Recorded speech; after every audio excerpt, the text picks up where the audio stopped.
It's finally here, ladies and gentlemen. Game day, the kickoff of the 2024 NFL season is upon us. And oh, by the way, we're going to have it for you on this show. Before we go off tonight, we will have real NFL football to talk about. Hi, hello, and welcome to the FFPC High Stakes Fantasy Football Show. I'm Eric Balkman from the Road to Biz High Stakes Lowdown, the High Stakes Fantasy Football Hour, and the Fantasy Football Players Championship. Connect with me on the X at Eric Balkman. Want to welcome back on my good friend Jack Miller from Establish the Run. You know all of his work there when it comes to betting and props and projections. Follow him on the X at JackMiller02. Jack, what a night to be a fantasy football fan. What a night to be a football fan, because we have, for the first time since Las Vegas in the Super Bowl, we have real NFL football to consume tonight, my friend. Yeah, I'm super excited. About an hour and 15 minutes till kickoff, so I can't wait. It's going to be a great game. Chiefs Ravens. We've got another one tomorrow, and Eagles and Packers, and then we've got a huge slate Sunday, and then we've got 17 more weeks of the regular season. So I'm really excited to be here, and really excited that the off season is finally over and we're finally back. Yeah, 17 weeks sounds like a long time, but it's going to go by like that. You know, it does every year. Speaking of Las Vegas, that's where I am right now for the Fantasy Football Players Championship live events at Planet Hollywood. And you say, Balky, it doesn't look very glamorous where you are. Well, I'm in my storage closet that I'm doing the show in, that I've done in the last couple of years here. But trust me, I am at Planet Hollywood. The live events have been a huge hit so far. We kicked things off early this morning, 9 a.m. Pacific time. I've already facilitated a couple of drafts, including a $10,000 buy-in high society draft. And if you're looking for action, you don't have to be in Las Vegas to play in the FFPC. Go to myffpc.com. We have the Fantasy Pros Championship, the FFPC main event filling up even after the game tonight. So for you Night Owls, you want to get in some drafting action after the Chiefs and Ravens complete the game, we'll have drafts starting up at midnight Eastern time, and we'll take you all the way through till tomorrow morning too as well when they resume at 10 a.m. Eastern time. So check it out, myffpc.com. For the FFPC main event and the Fantasy Pros Championship. Speaking of the Fantasy Pros Championship, we completed our Labor Day draft-a-thon this past Monday, where we donate $50 for every draft filled to a charity of our choosing every year. This year we picked Casey to the Rescue, which is a dog rescue campaign that our customer service lead, Chris Lambert, is actually in charge of. She drives down from Rochester, New York to Lexington, Kentucky about every other weekend to save dogs, sometimes just hours before they're euthanized. She saved well over 1,000 dogs last year, and we're hoping with the record amount that we raised for the Fantasy Pros Draft-a-thon this year, just over $11,000, we can save even more dogs this year. So thank you to everybody who participated in that, and make sure that if you want to keep supporting Casey to the Rescue, go to caseytotherescue.com, caseytotherescue.com. That's where you can still support that charity even though the draft-a-thon is over. Want to make mention too that myffpc.com is where to go to register for the main event in the Fantasy Pros Championship as well. Jack, let's get into it tonight. The news out of Cincinnati for the second straight day was good. Jamar Chase, who we all know is looking for a new contract, not only practiced yesterday, but he practiced today. And it sounds like, at least all the if you look at the tea leaves, read the tea leaves, I think, or read between the lines, it sounds like Chase is going to be out there against the New England Patriots for week 1. Now, for those people who have not yet drafted, and people who are going to be drafting at Planet Hollywood here in Las Vegas this weekend, do you bump Jamar Chase up in round 1 at all? And when you look at week 1 and what you think he's going to do, is there a way to take advantage of maybe a prop of what his yardage is set at or catches, given that he might not be a full go? What are you anticipating as far as a workload and as far as production for Jamar Chase in week 1? Yeah, from a season-long perspective, we lowered Chase when it started to get a little bit scary a week ago, and it looked like maybe he was actually in danger. At this point, with the season starting in an hour, we're not as much updating those anymore, the season-long stuff, but I do think you can just get back to drafting him as usual. It seems like he'll be out there week 1. Ian Rappaport, I think, tweeted an hour or so ago that the Bengals expect to have him out there. In terms of expectations for week 1, we have him. I think this is a spot we're probably going to discuss more, especially since T. Higgins popped up on the injury report today. But right now we're at about 95% of what a typical Jamar Chase workload would look like. There's been some reports. I think it was Burrow, or maybe it was Chase himself, who said that he's in game shape. He's ready to go. So I think it's going to be pretty much full go on Chase. We're a little bit conservative with the 95%, just because he did miss so much practice time. But I think that you definitely should not have significantly lower expectations for Chase in week 1.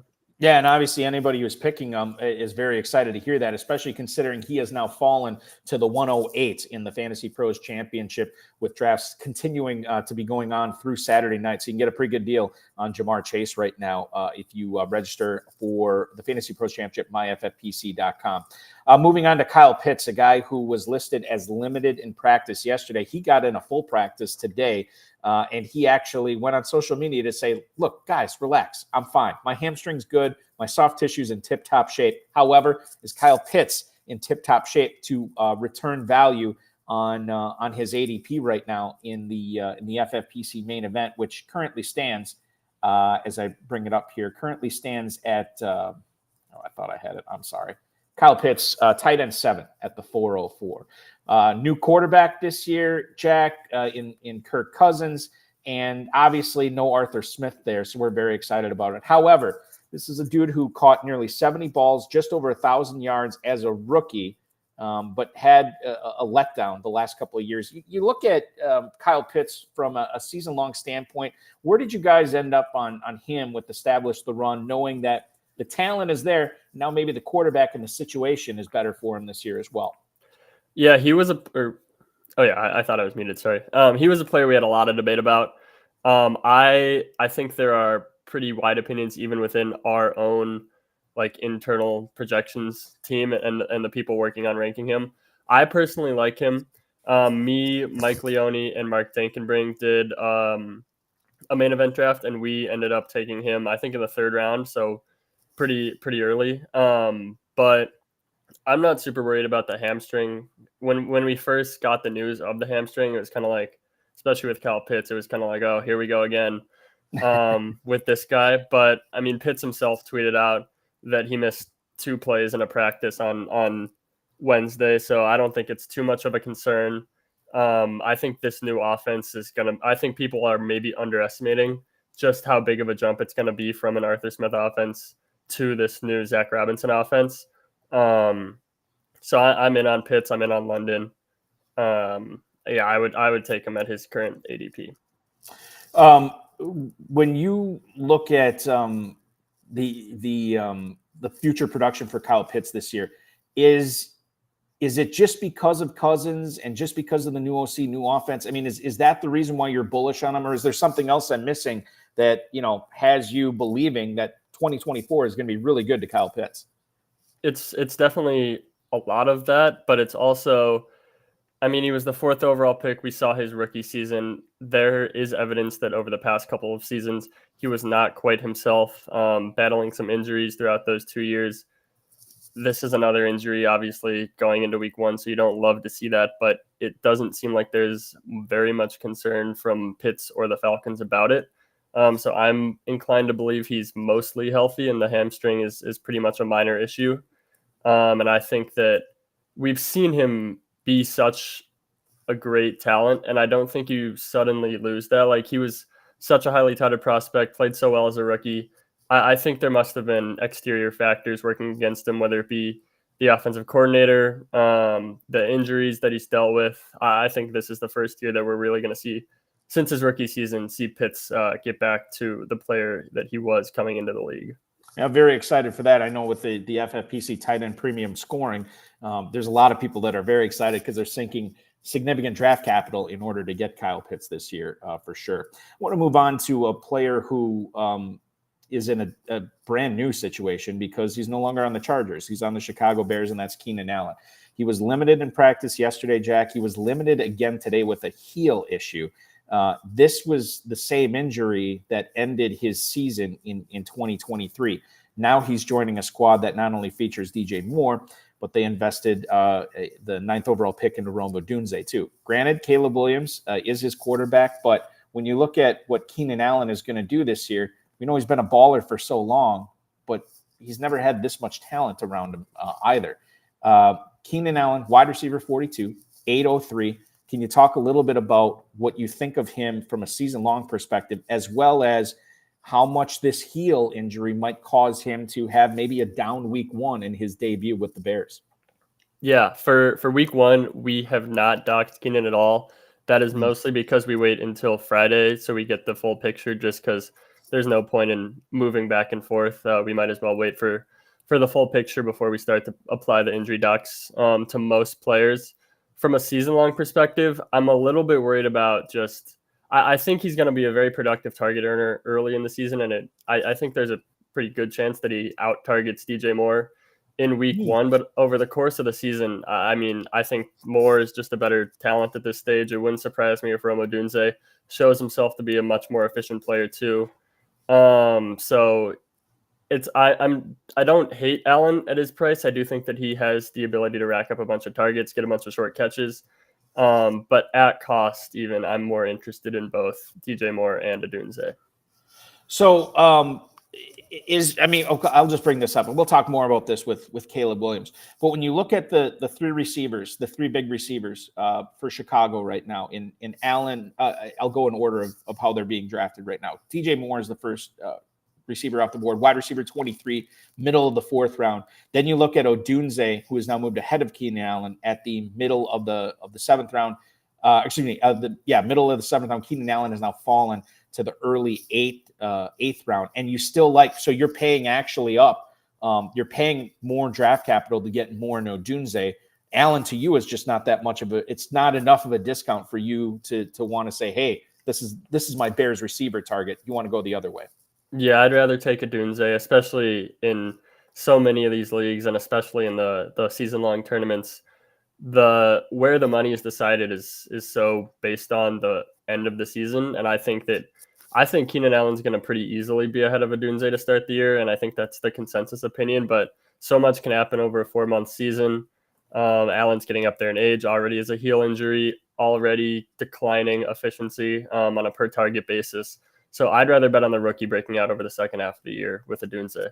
And you'd rather bet on the younger DJ Moore as well, rather than Keenan Allen too. Yeah.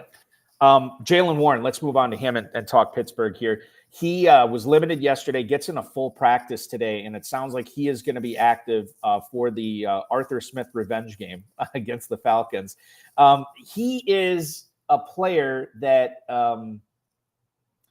is going to be sharing the backfield with Najee Harris. We obviously know this. We also know that Arthur Smith loves to give his running backs all they can handle. So even though he's in a committee, and you could throw in Cordero Patterson in there as well, that pie is going to be pretty big. The amount of touches that the Steelers running backs are going to get this year is going to be a lot bigger than many other NFL teams. Right now, Najee Harris is going in front of Jaylen Warren. 707 for Harris, Warren at the 812. Now, I just said I facilitated a 10K buy-in with some of the heaviest hitters at the FFPC, and Harris did fall behind Jaylen Warren. Warren was selected first, but only by 1 pick. Do you guys have a feeling at ETR about who the right Steelers running back is to own, or would you be fine with either one of these guys, especially if you're a volume drafter? I kind of like both of them, and this is the first year I've really been in on Najee Harris, but I think with Arthur Smith, say what you want about him, he's obviously a huge mess for fantasy owners, but he does create efficient running offenses. So I think Najee Harris, this is going to be his most efficient rushing season so far, and I think we can expect them just to run the ball a ton. And then Warren, when he's healthy, there was a quote today where I think it was Arthur Smith that mentioned Cordero Patterson, so I think Patterson could be a little bit more involved than we'd like week 1. We'll see with Warren's hamstring injury recovery. But I think once Warren is healthy, he's going to be the primary pass catching back. Then you've got the contingent upside if something happens to Harris. And on the flip side, in the second preseason game for the Steelers, when Warren went down, it was Harris that filled in on third downs, not Patterson. So I think both of these guys have some interesting contingent value, and I don't mind either of them. National contest, whether it's the main event or the Fantasy Pros Championship, or you want to increase variance, Cordero Patterson worth a 19th or 20th round pick for you? I have not clicked on him yet. I don't think I would do it. So no, that's fine. Now, when it comes to winning a 12-team, like I know a lot of people who watch this are just in 12-team leagues, and that's fine. We have plenty of closed 12-team leagues at the FFPC. But if you are trying to beat thousands of other people, does Warren or Harris separate himself more in that format, or is the difference negligible regardless of the type of league you're playing in for the Steelers' backfield mates? I don't think it's a huge difference. I think both guys have similar upside if something happens to the other one. I guess Warren is probably the player with more juice. So I think if anything, I would give him the lean. If you really need a smash week and you're talking about a guy who, if you give him a 20 touch per game workload, who scores more points, it's probably Jaylen Warren. But I think both of them have high upside if something happens to the other. The Pittsburgh backfield is certainly one you want to get right for fantasy purposes this year. I think the Los Angeles Rams backfield is another one. And every time I think I have this thing figured out, Sean McVay throws another curve into it. We found out that Kyron Williams is going to be returning punts this year. And so obviously a lot of people, FFPC players, bumped up Blake Corum on their draft boards. Then we find out recently that Blake Corum might be returning kicks for the Rams too as well. So is this just a case of Sean McVay wanting to get his best players on the field as much as possible, even if it's on special teams? Or how do we handle these guys for fantasy purposes, knowing that they're going to be out there for special teams as well? It's tough to get a handle on how this backfield split's going to work. How have you guys that established the run worked with the Rams backfield this year? Yeah, it seems like the Rams are pretty insistent that the only reason they're giving Kyron the punt returns is because they want to get him the ball as much as possible, and they want to get him the ball in situations that can help them win. It is a little bit scary, but I do think it's kind of balanced out by the fact that Corum's returning kicks. Kickoffs are more important this year, just with the dynamic kickoff. So it's like they want to get an actual playmaker out there and not just a body. So I guess you could even spin it as a positive if you want for Corum, but in general, we haven't really touched either of them based off of this. At first, we were pretty confused on what to do with Kyron when the news came out, but if you watch the McVay press conference, it didn't seem like as big of a deal as the initial tweet just saying like Kyron Williams returning punts. So we haven't made too many changes off that. I want to go to the chat right now for the people tuning in and watching this and trying to get their lineup set for tonight. Number one, Adam Hahn is watching us on YouTube. Does Justin Fields start week one? We'll go to back to Pittsburgh. Wilson is still bothered by the calf. And to shed some light on this, Ian Rappaport, a little bit less than an hour ago, reported that Russell Wilson practiced in full on Wednesday, did not have any injury designation. Today, he's being listed as limited with a calf injury. Now, Mike Tomlin has already told us that Russell Wilson is the starter, but he also said Fields would be ready to go if Wilson can't go. Do you have a read on this right now, or are you sort of waiting to see what happens tomorrow in regards to the injury report from Pittsburgh? Yeah, I don't really know here. I think Tomlin said that Wilson is going to get checked out by a doctor, but he also said that he has no concern. So I guess we'll see what he does tomorrow. We'll see if we get any reports. I think you still have to assume Wilson is starting, but who knows at this point, really. One of the biggest risers, I would say, in the last week in the Fantasy Pros Championship, and he's had one of the most tumultuous off seasons, both off the field and in his ADP as well. It's just been a roller coaster for Rashee Rice. This is a guy that has moved up to the 401 on average in the Fantasy Pros Championship over the last day's worth of drafts. So you're looking at about 2-3 dozen drafts there. But Jack, I saw him go at the 2-3 turn several times today with the live drafts going on at Planet Hollywood with the FFPC. He continues to go up, and I think this is an interesting situation here that Firefighter 1526, who's watching us on Twitch, has. Do I start Rashee Rice tonight? He has CeeDee Lamb. He has Puka Nacua. He has DeAndre Swift in at flex. This is full PPR. Full PPR, I almost always lean towards the receivers here. So for me, I'd be more than willing to bench Swift and put Rice in here. What are your thoughts? Yeah, I'm with you for sure. I think it's definitely Rice over Swift for me there. The Dallas Cowboys running back situation, Jers has a question about it. They have Ezekiel Elliott, but Rico Dowdle is out there.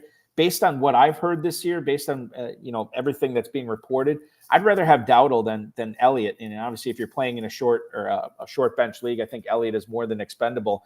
Do you believe, and you guys that established a run, do the projections there dictate that Dowdle is the guy to own in Dallas? Yeah, we have it with a pretty close split, so it's not like we don't really have an idea how this backfield is going to shake out. Mm-hmm. But Dowdle is the younger guy. All the reports indicate that he's the most explosive option right now. So in a vacuum, I do prefer Dowdle over Zeke. I do too, and I kind of wish I would have had more Dowdle. As it's one of those things where it's been such a nebulous situation. It still is a nebulous situation where you just don't know what's going to happen. Those are the situations I like to have a decent amount of shares of, because if one of them hits, it could be big. The all-in-one show on YouTube has Jamar Chase and Jalen Waddle as their wide receivers, number 1 and number 2 wide receivers. And then the flex is where there's some consternation here. You got T. Higgins, you got Zay Flowers tonight, or Drake London. So Zay Flowers taking on the Chiefs tonight, obviously in Kansas City. T. Higgins this week is at home against the New England Patriots, and we already talked about that Falcons game against the Steelers for London. Jack, I'll throw this to you first. I'll weigh in after you do. But your thoughts here on who to start at flex between Higgins, Flowers, and Drake London. Yeah, it's not a perfect matchup, but I think I'd go London. We're projecting him for a pretty big target share. And this offense is just going to look so different. So I'd go London there. Yeah, my concern with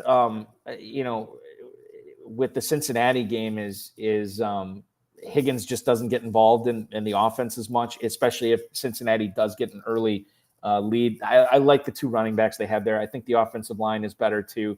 So that could be a game where Higgins just ends up with like a 3 for 40 or something like that. Flowers too tonight. You have Mark Andrews, you have Derrick Henry, and obviously you want to keep Patrick Mahomes off the field. I question his role. Drake London, I think the offense flows through him and Bijan Robinson. So that's probably who I would say, like you said, this is not a smash spot for him, but it's a spot where I'd feel comfortable starting him over Higgins and Flowers. Kazi TX, Xavier Worthy, Joshua Palmer, Brian Robinson in the flex. This is PPR. Jack, I'll bring this up too. I've seen Joshua Palmer rise quite a bit in the FFPC drafts that we've had going on out here. In fact, I can tell you right now, in the Fantasy Pros Championship, he's ascended to the 1005. Both drafts I facilitated today, he went in the single-digit rounds. People are loving themselves some Joshua Palmer moving up. Still going behind McConkey, but he's definitely moving up in drafts right now. So when you look at Xavier Worthy against the Ravens tonight, without Hollywood Brown in the lineup for the Chiefs as well, Palmer, and then Brian Robinson, full PPR here. Do you have a thought? Do you have a feeling here, a lean that you would tell Kazi TX to go with? Yeah, for me, Robinson is easily not in consideration against Worthy and Palmer. I think it's easily between the 2 receivers in PPR, and I'm going Worthy there. I think that Worthy's range of outcomes is much wider than Palmer. When we were projecting for week 1, it's really hard not to give Palmer a massive target share. But Worthy just has so much upside with Hollywood Brown out. Andy Reid did have that quote that is a little bit scary and is kind of the reason why I think he has a wider range of outcomes, saying that, we're going to see how he handles the work. But based on the preseason usage, he was in there a ton with Mahomes. I think he's going to be out there a lot tonight. So I'm going Worthy for the upside. If you're a massive favorite or something and you really can't avoid a 0 or something, maybe you could talk yourself into Palmer's floor. But Worthy's just the more exciting option for me. Yeah, and one play could make his night. Can't say that about Joshua Palmer. You can't say that about Brian Robinson. So, and listen, it's the start of the season. Let's have some fun, right? Let's get the more explosive guy in there and make this game interesting. National television tonight, Xavier Worthy's first game as an NFL player. I'm with you. I played Worthy for sure. Now, this next one's a little bit more confusing. Adam Lovett, who's watching us on YouTube, Rashee Rice against the Ravens tonight. Does he start him over Deebo Samuel? Does he start him over Michael Pittman? A great trio of receivers here that we're dealing with. You're looking at Michael Pittman this weekend for the Colts playing against and I thought I had it in front of me once again, and I don't. Texans. Houston Texans, thank you, in Indy, yes. And then Deebo Samuel obviously taking on the New York Jets. Is that Sunday or Monday night that they play? That's Monday night. That's Monday, yeah. Monday night. Okay, so Samuel at home against the Jets. Boy, this is a tougher one, and I don't know which way I would lean on this, Jack. Do you have a thought? Because one of these things, like when you have 3 of these three great receivers like this, very often it's difficult to get the right one started. It's very difficult to pick the correct start. Do you have a feeling here? Yeah, I mean, my first instinct is if you're benching two of those guys, you're probably in pretty good shape regardless. Yes, but exactly. God, I really don't know on this one. I think I would maybe. I think I'd go Rice or Pittman just because they have. I mean, the Jets' defense is tougher, but I'd probably go Pittman, I think. Now this is tough too, because you know how involved Pittman is going to be, and we think how involved Rice is going to be in this offense too. And obviously, with Brandon Ayuk missing so much time, Deebo Samuel is probably going to be a huge part of the game plan as well. Deebo Samuel is another guy that I've seen climbing up draft boards out here as well. Third round pick all day from everything I've seen so far at Planet Hollywood. But when it comes down, I think I think the call for me here is Pittman. If you are only playing one, I think it's easy. If you're playing two, boy, I don't know between Samuel and Rice. I think I'd lean towards Rice, but ask me tomorrow morning. And I guess you can ask me tomorrow morning because Rice will have already played. So I guess I would rank them Pittman, Rice, Samuel. But like you said, it is oh so very close. Jack Miller from Establish the Run joining me on the show tonight. Jerry Jeudy practicing in full against the Dallas Cowboys this weekend. This year, the Browns offense is going to be interesting because this is kind of a put up or shut up year for Deshaun Watson, because not only is he healthy-ish coming into the season, but he's got David Njoku. He's got Amari Cooper. He already had Elijah Moore. They went out and they grabbed Jerry Jeudy. And then the backfield is Chubless, at least to start the season, where you have Jerome Ford, who's a pretty good pass catcher. You have Deonta Foreman, who's a pretty good pass catcher. Jeudy is the guy that's probably going to be opposite Amari Cooper on the majority of offensive snaps for Cleveland this year. How do you feel about Jerry Jeudy this season? Yeah, I mean, it's do or die for Watson. You could say it's do or die for Jeudy too, with how much hype he's gotten throughout his career. He's a productive player, but I'd say relatively little production compared to how much people like him. In terms of Watson and this offense as a whole, I'm not super high on Watson. I don't think that he suddenly forgot how to play football, but it's a little concerning that his numbers are so much worse combined with the shoulder injury. So I think you could maybe piece together that the shoulder is a pretty big issue. They held him out of the preseason game against the Seahawks because of the shoulder, which is not exactly what you want to hear 2 weeks before the season. I do think Judy's going to be out there a ton, though. So from a target perspective, I don't mind it.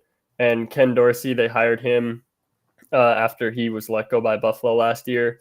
He was let go by Buffalo because they wanted to run the ball more. When they got Joe Brady, they became one of the run-heavier teams in the league. Under Dorsey, they were pretty pass-heavy. So I think that is a big indication that they are not going to be the same Browns we're used to, with Nick Chubb on the mend for – I think Nick Chubb's going to be out maybe more than the 4 weeks that he has to be out. Mm-hmm. And with Watson being such a big investment, with Chubb out, with Dorsey in, I think that's a signal that they're going to want to pass the ball. I don't think they're going to be super efficient with Watson. I do think Jeudy is going to play a ton. I'm not a huge Jeudy fan, but I mean, he should get targets. Is pretty much where I'm at. I haven't drafted him a ton, but he's semi-viable. Yeah, I think I'm kind of with you. I don't hate him where he is, but I always just found somebody I like better than Jeudy. And obviously the unknown of that Browns offense makes it both palatable and unpalatable, depending upon your risk level, risk assessment for that situation as well, and how you want to build your fantasy football team. I am getting some breaking news, semi-breaking here, not only from the YouTube chat, but Adam Hahn said that it's pouring rain in Kansas City right now. And some of the texts I've gotten, and one from a high-volume FFPC player, he says there's been some lightning there, and he's guessing that the game might get delayed. I don't know. That's just speculation on his part. Just guessing at this point. But When you look at the weather situation, does that change the way now that how you feel about Xavier Worthy, how you feel about Rashee Rice? Is it actually better for these guys if they're playing in slop? If the field is wet, how do you feel about Rice and Worthy if it is a rainy night at Arrowhead? Yeah, I think if it's mild rain, it doesn't have too much of an effect. To my knowledge, wind is a significantly bigger variable than rain. So if it's just mild rain, I don't think it's a huge issue. If they delay it, I mean, we could get to a point where they put a tarp on the field and it starts raining and they don't play the game on time. And then by the time they do play the game, weather's not a concern anymore. So it could end up being just a big nothing non-issue, if they delay it. I guess it's a slight downgrade, assuming it's pretty like normal rain and not a torrential downpour. But unless you're like deadlocked even between two guys, I would not let it have too much of an impact. And maybe it is like heavy downpour right now. I don't really know. I saw similar stuff that it's raining and there's scattered thunderstorms, but I don't know the full extent of it. I'm seeing on X right now that fans are leaving their seats. It's unclear if they're being told to leave their seats. The players have gone back inside of the locker rooms, and we don't know if there's going to be a delay. However, I haven't heard that being talked about yet. We are about an hour away from kickoff, roughly, the scheduled kickoff, and we'll keep you abreast of everything going on there as we'll be following this situation going forward. Curtis Samuel is not playing against the Chiefs tonight. He will be playing for the Bills week 1 of the season. Curtis Samuel is a player that there has been a lot of love for over the course of his NFL career, but he's always had trouble staying healthy. And once again, he has a toe issue. He's practicing in full this week. I guess I would be a little bit nervous about playing him week 1, especially where you get him in drafts. You probably have some better options, both at flex and wide receiver there. But your thoughts on this toe injury maybe lingering throughout the season, Jack? You talk about the Bills receivers in general, too. Keon Coleman, Khalil Shakir. Everybody has their favorites, right? It's like Starburst. You know, I like the red ones best. Or I like the pink ones best. I like the orange ones best. Which Bills receiver do you like best this year? I mean, I like Kincaid the best. If I had to pick a later one, I think it would be Coleman. I do think he's going to start pretty slow. I think it's going to be. I think he'll be out there a ton. I think him and Matt Collins are going to be the outside guys with Samuel and Shakir. Maybe not playing as many snaps as we would like, but I just think down the stretch, Keon Coleman has so much more upside than either Samuel or Shakir. So I'm willing to accept what I think is a lower floor with him. He could just not do a whole lot the whole year. Mm-hmm. But I think it's a worthwhile gamble to take for the possibility of him reaching that ceiling over the second half of the year. I'm not super worried about Samuel, though, from an injury perspective. He's fully practicing ahead of week 1. The reports I think have generally been good. So I'm not too panicky on Samuel. Another question here, John H. This will be an easy one for me. Would you drop Samaje Perine for Justin Fields? He's in a 1-start quarterback league. He does not have a backup quarterback, 18-round, 12-teamer, and his starter is Jordan Love. I'm not dropping Samaje Perine in favor of a quarterback who may or may not be the starter at all this season for his team. Keep Perine on your roster. This is a player that I spent a lot of money in my fab in my leagues this past week. To make sure I got on my roster. I didn't realize, Jack, how many passes he caught last year. And granted, I was talking with another really high volume FFPC player, and I was asking him about Perine. He's like, well, bear in mind, he couldn't make the Broncos. And, so let's not fall all over ourselves yet. But, and I was saying this too tonight. I mean, if Perine is out there on a lot of third downs and Pacheco's not, it's going to radically change their draft stock. Perine's going to go up. Pacheco's going to go down. What are your expectations for Samaje Perine in a Chiefs uniform this year? Yeah, I'm curious how they're going to use him this week.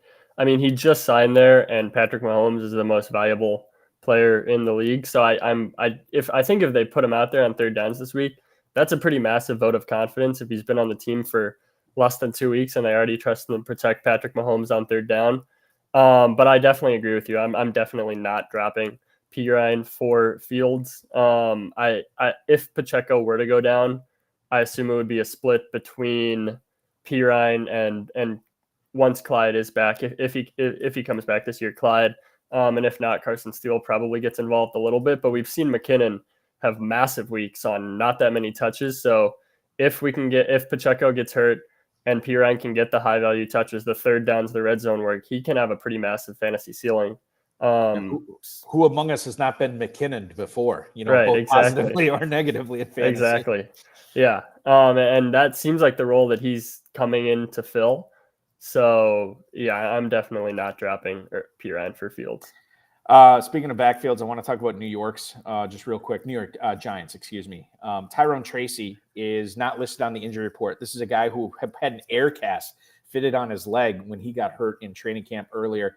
I did not get a whole lot of Tyrone Tracy in my rookie dynasty drafts. I have not been drafting him a ton this year, only because I'm skeptical that if Devin Singletary were to go down, that it would be Tyrone Tracy's backfield. This is a guy who is not that far removed from being a receiver.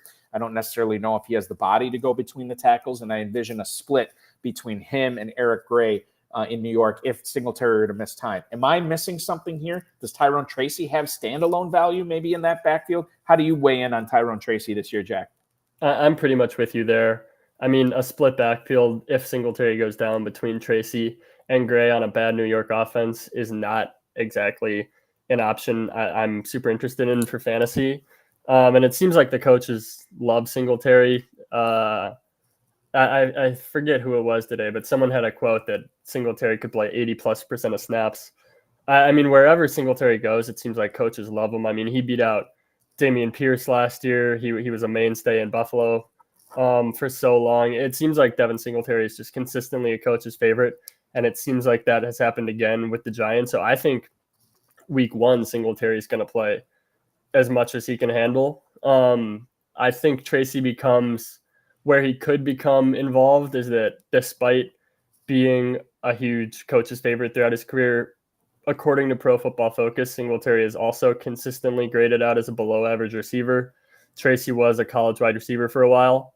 But even then, I mean, you're talking about a guy who his standalone values being the pass catching back for the Giants, and his upside is splitting the backfield with Eric Gray if something happens to Singletary. So I have drafted Tracy a couple of times, but he's not someone I'm targeting by any means in every draft I've done.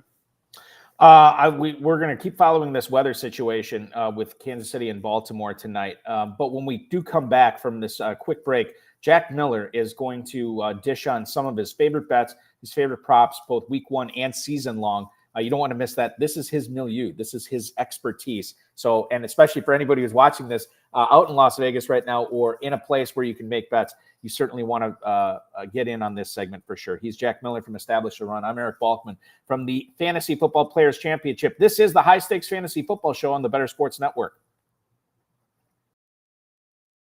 Football.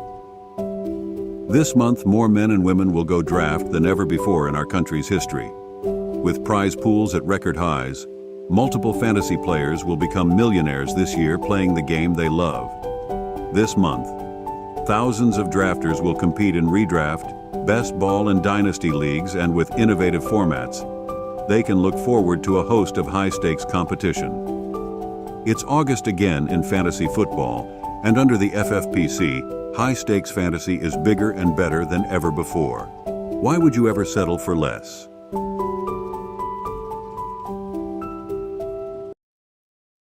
Flair once said, if you want to be the man, you got to beat the man. And if you want to be the man or woman this fantasy football season, you got to play over at myffpc.com. That's where all the best fantasy gamers play. That's where all the high stakes gamers play because they've got the high stakes leagues. They have the best formats. They have the best payouts. It's the place to be. And if you win a FFPC main event or a Fantasy Pros Championship contest over there, you put some serious respect on your name and some money in your pocket. Anyone can win their hometown league, right? You're probably a great fantasy gamer.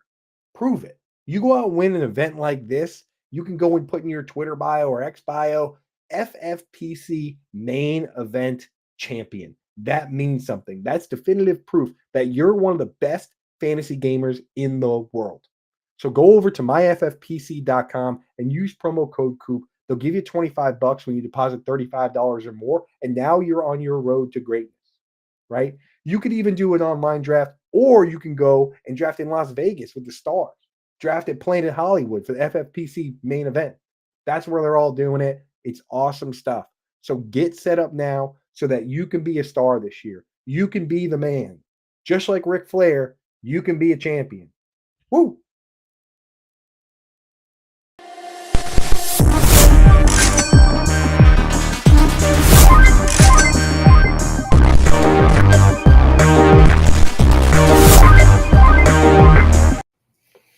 Welcome back to the High Stakes Fantasy Football Show on the Better Sports Network. I'm Eric Balkman at Eric Balkman on X. He's at Jack Miller02 on X. You see his work at establishthерun.com. Want to remind everybody, too, that time is running out to play in the Fantasy Pros Championship. MyFFPC.com is where to go. $350 to enter. You'll get a $50 discount on every third team. You get a $1 million grand prize. And contest may not sell out, too. So there could be some good action, some good ROI there. If you want to check that out at myffpc.com. Jack, we had a question from our good buddy Permar99 watching us on YouTube tonight. Would you drop Tank Bigsby for the next Puka Nacua, Jalen McMillan? I guess this is kind of dependent upon how you structure your team, right? If you're in a closed 12-team league and you have both Bigsby and ETN, I probably would hang on to Bigsby. If you are in a situation where you're loaded at receiver, I'd probably hang on to Bigsby, and especially if I'm in the national contest to increase my variance of my team of what it could be in the money weeks at the end. However, if I do need a receiver, or you're in a dynasty league and you're trying to figure out, what to use one of your last few players on, which young player to go with, man, I really like Jalen McMillan. I like the fact that Evans and Godwin, one of those guys is probably not in Tampa Bay next year. And Jalen McMillan could be a starter there. I will not go as far to say he's going to have a Puka Nacua-esque season this year, but it kind of depends. But your thoughts on Bigsby versus McMillan here? Yeah, I was going to bring up exactly what you said, that it really comes down to team construction for me. If I went with a zero or a hero RB approach, I'm probably hanging on the Tank. But otherwise, in a vacuum, if all else were held equal, I think I prefer McMillan. He's someone I've tried to draft a lot of. The reports out of camp have been amazing. He's been one of the stars of camp league-wide, just based on the reporting. And if something were to happen to either Evans or Godwin, you've really got two cracks at that contingent value and stepping into the wide receiver 2 role. So if all else were equal, I would prefer McMillan, but it does come down to who else you have on your team for me. The better boss, our producer Matt Deutsch, tonight just said that because of the rain, he parlayed Derrick Henry over 120 rushing yards, Patrick Mahomes more than 25 rushing yards, and Isaiah Pacheco to hit at least 70 rushing yards at plus 7,500 tonight. How do you feel about that wager, Jack? I mean, it's 75-1. It could happen. I don't have, a strong opinion here, really. But there's probably worse bets to make. Let's talk about some of the better bets that we should be looking at this weekend. I'm going to kind of let you take this how you want to do it. We can focus on week 1.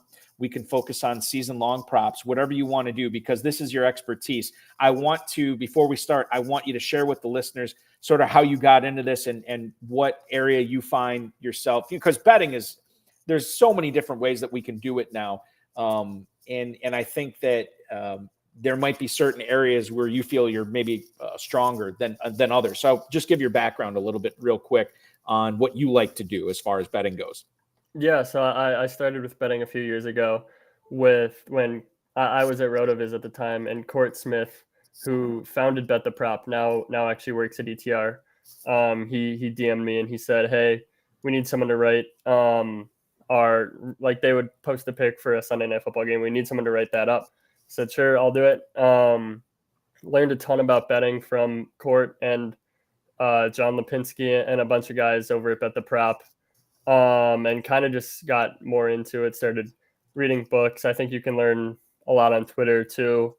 Now I pretty much bet on a bunch of different things. I mean, I bet on super niche stuff like the WNBA first half, WNBA props. I've bet on the Little League World Series before. Wow.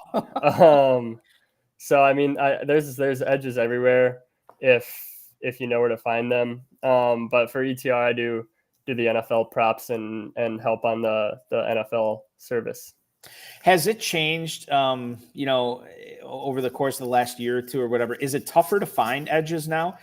Is it tougher to find that information? Because I would imagine that with just the explosion of information that we can get on the internet, if we know where to look for it, we're kind of all on the same playing field. I would imagine it's tougher to find edges. Do you find that's the case too? Oh, it definitely is. We had an article, actually, this happened yesterday, where we were just looking through the ETR menu and the articles that we have listed, like the quote unquote evergreen stuff. And I had written an article in 2021, or maybe 2022, but a couple of years ago, basically, using data from the previous season. And it was how to bet position props. Like, it was how to bet quarterback. There are 4 articles: how to bet quarterback, how to bet running back, etc. And at that time, especially for running back, wide receiver, and tight end, all of the data showed that you could basically hit 55 to 60% if you bet every single under on the board without a second thought at close, like right before the game started, which is when you can get the most down, when you're able to bet the most money. And nowadays, that's definitely no longer the case. Now it's pretty close to 50-50. As of last year, I think there was still a very slight unders lean, but definitely not enough to beat the juice. Whereas a couple years ago, you could have made a bunch of money just simply betting every single under. You would have beat the juice, and you would have beat it by a lot. You probably could have had a high single-digit ROI, which is very strong. Yeah, that's awesome, for sure. So where are we starting tonight, Jack? Where would you like to take us as far as and by the way, we can always read more of your work on this at establishtheRun.com, but give us a taste of what we can expect when we go there and we're looking for some action. Yeah, so I have a bunch of articles on ETR that I think that's my favorite part of it, is like the more evergreen content. It's hard to do evergreen stuff in betting because stuff changes. But in terms of a week 1 bet, we bet earlier for ETR. We talked about him earlier. Devin Singletary over 13.5 attempts. I think as of an hour or two ago, you could still get yards over 51.5, which we have as also good value. It just relates to the fact that we expect them to be pretty much a workhorse. And I mean, it also kind of relates to, like, 2 years ago, there was no reason to ever bet an over. Now we've bet 9 or 10 props for the week, and I think 6 or 7 of them are overs. But yeah, Singletary over is one that we already bet. I think we moved the line so you can't get the exact 13.5 carries, but yardage is a similar bet. Hopefully he can find the efficiency to get to 52 yards. Do you feel like this is a purely matchup play, or are you guys at ETR pretty bullish on Devin Singletary in general? From a season-long perspective, I should say. Season-long, we're not overly bullish on him. Okay. Just being, he's realistically probably nothing exceptionally talented as a player, but it does seem like they're just going to give him the ball a ton early in the year. In the only preseason game that he played with Daniel Jones, he played 29 of 33 snaps with Jones in the first half. That's just a pretty ridiculous workload for a running back. So I think week 1, he should be out there a ton and get a ton of work. Lexton R16 on Twitch, rate my wide receiver trio out of 10. I'm on Ross St. Brown, Marvin Harrison, Drake London. Yeah, it's a 10. I don't know what the rest of your team looks like, but that's pretty good. Be proud of yourself there. In regards to betting and props, and I think, like, with legalization going on in so many states over the last half decade, Jack, it's been an explosion. And obviously we are interested. Like, this is something the American public is definitely interested in. For somebody who would call themselves a novice bettor, or somebody who's just trying to get into prop betting, what are some of the pitfalls to avoid? What are some of the things that you see, for lack of a better term, rookie bettors making that they need to avoid to make themselves sharper over the course of their betting career? Yeah, I think the big one would just be a lack of respect for the market. Like, take the game for tonight, for example, the Chiefs Ravens game. It's been between 2.5 and 3, the spread. There's a prominent offshore sports book where you can bet to win $100,000 with 1 click. And then 2 seconds later, they'll move the line. 2 seconds later, you can bet another to win $100,000. So obviously, like, there's probably a handful of people in the world doing it, and no one that I know or is even close to that realm. But it just goes to show that, like, the sharpest bettors, and the public is not moving a line. Only the line is basically based on where the sharp bettors determine it should be. And if the sharp bettors are not taking $100,000 a click and moving the line, it's a pretty good indication that the line is pretty good.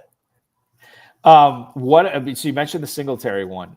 What are some of the other ones that you're looking at? And you want to expand it to season long? That's cool too. I'd be very interested in hearing what else you would suggest for a lot of people who are going to be out in Las Vegas, or who are out in Las Vegas right now for FFPC, who want to place these season long wagers. Is there anything that you're looking at?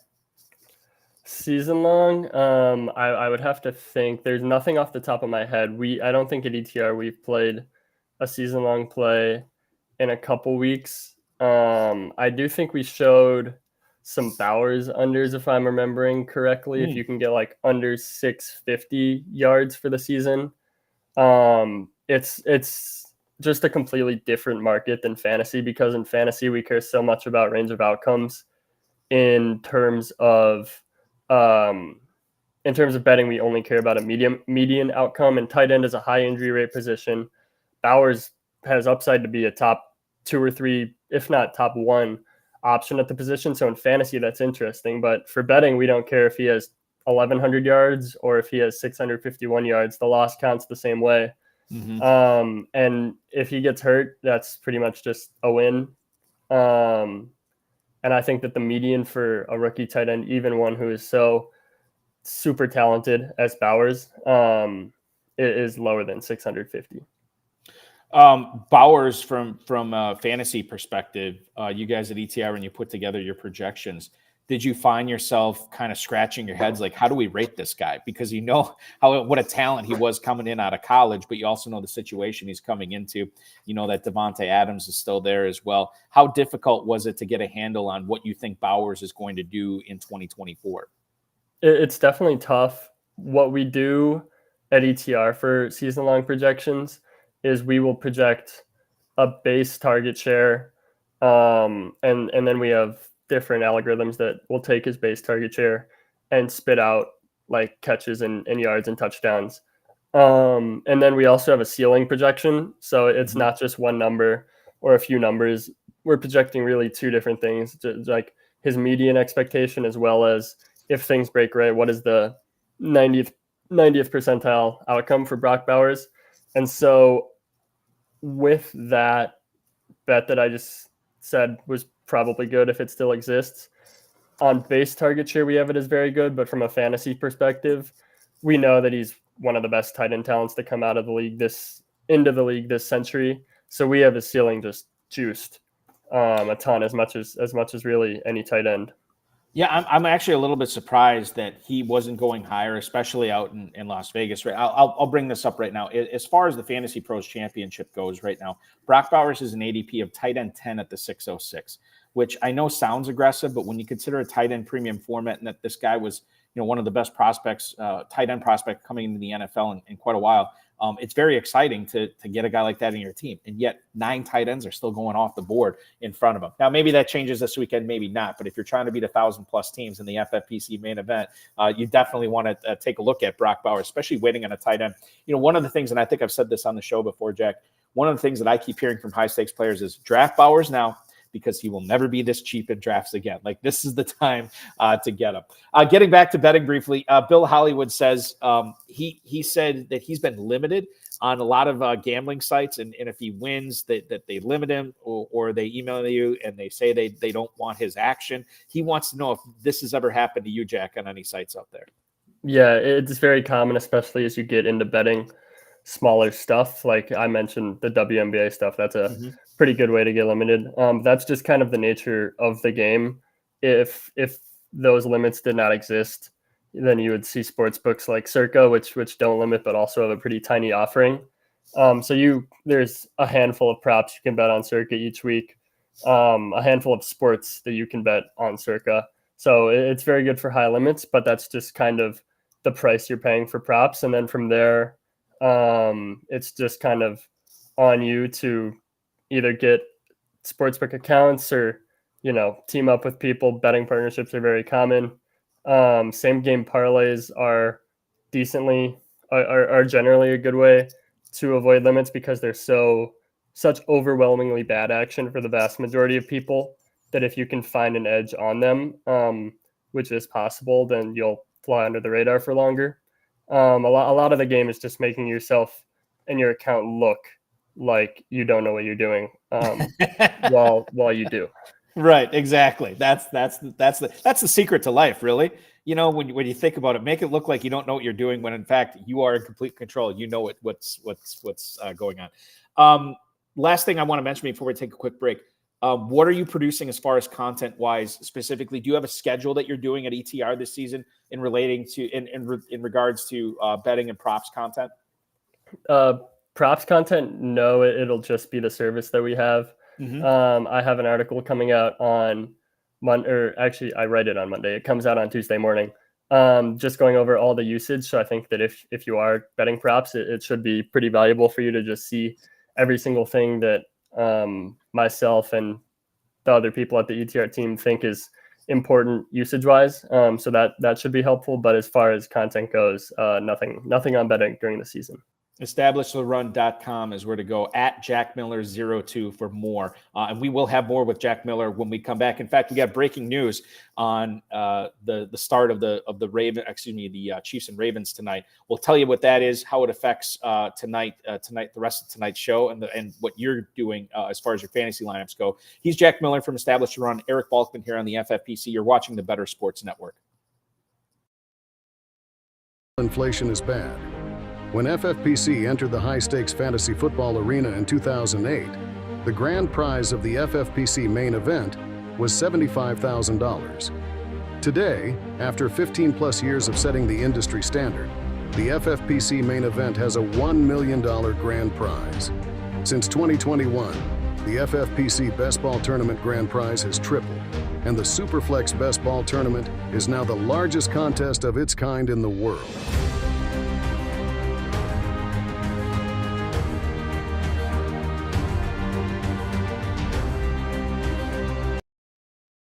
Flair once said, if you want to be the man, you got to beat the man. And if you want to be the man or woman this fantasy football season, you got to play over at myffpc.com. That's where all the best fantasy gamers play. That's where all the high stakes gamers play because they've got the high stakes leagues. They have the best formats. They have the best payouts. It's the place to be. And if you win a FFPC main event or a Fantasy Pros Championship contest over there, you put some serious respect on your name and some money in your pocket.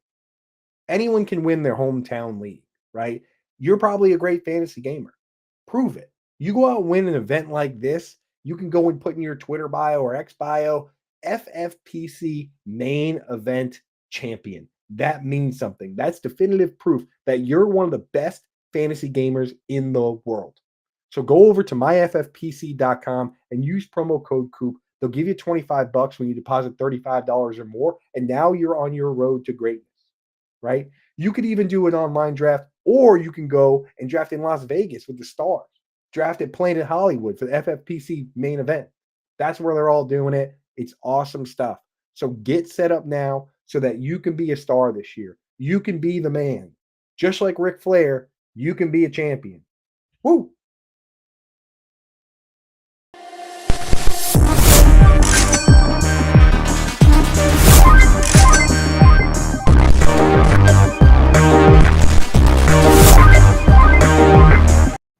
MyFFPC.com is where to go to play the Fantasy Pros Championship and the FFPC main event. $1 million grand prizes in each of those contests, and time is running out to draft them. We'll have drafts going on after the game tonight, all day tomorrow, and all day Saturday as well. MyFFPC.com. Will you be the next FFPC millionaire? Find out when you register at myffpc.com today. This is the High Stakes Fantasy Football Show on the Better Sports Network. Scan that QR code if you're looking to play in the FFPC. I know it's like we've already gotten to the point where it's like we got to worry about fab and we got to worry about waiver wire and lineups. There's still time to draft. Squeeze a few more drafts in. You never know. One of these could be the big one. Jack Miller from EstablishTheRun.com joining me tonight on the HSFF show here on BSN. Al Paul in the YouTube chat, pretending to look like you don't know what you're doing and actually not knowing what you're doing is my biggest fear in life. Yeah, I've had situations where I was been like that as well, for sure.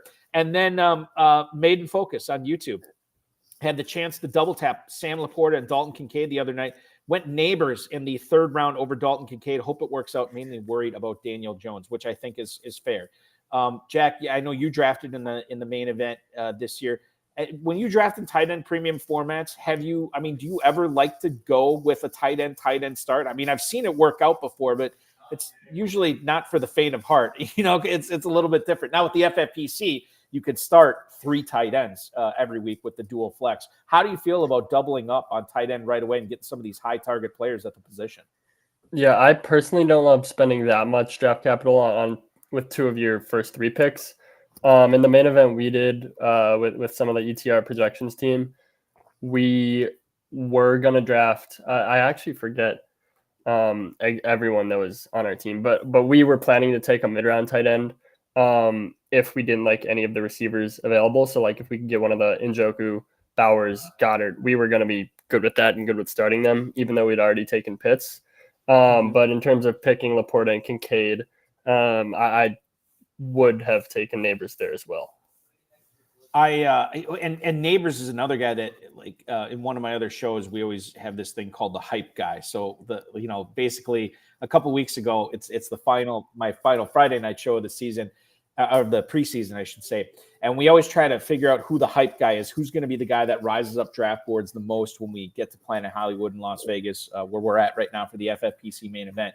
And we selected Malik Nabers this year as the hype guy because this is a player that everybody's super excited about. Everybody knows the talent. He would have been the number 1 receiver drafted this year in the NFL draft had it been for Marvin Harrison. So when you consider a guy like Nabers and the situation he is in, are we right to hype this guy up, or is he not going to live up to it this year, Jack?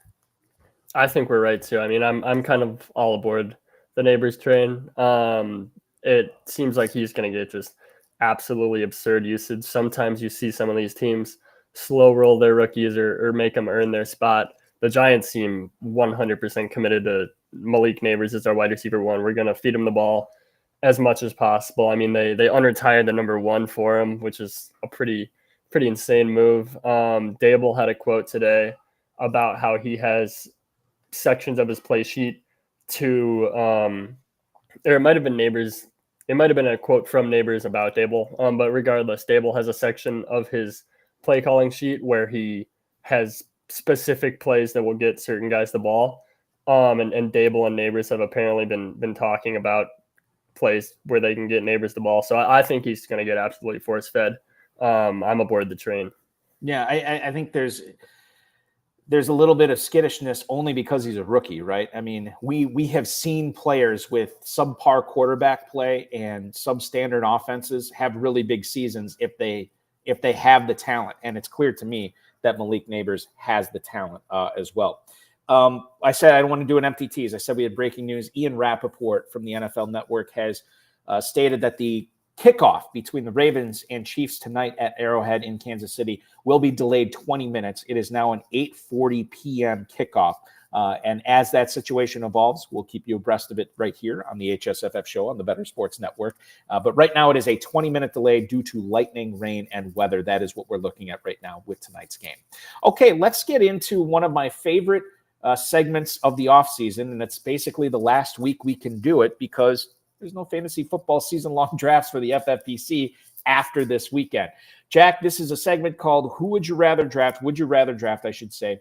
And these are all players, unless I say otherwise, that are going very, very close to each other in the FFPC drafts right now. I want to kick things off with wide receiver conversation. We've been talking about Michael Pittman a lot tonight, mostly from a week 1 standpoint, but what about a season-long perspective? Terry McLaurin is going as wide receiver 27 at the 506. Michael Pittman, 502 at wide receiver 24. Two different types of receivers in different types of offenses this year, who would you rather draft, McLaurin or Pittman?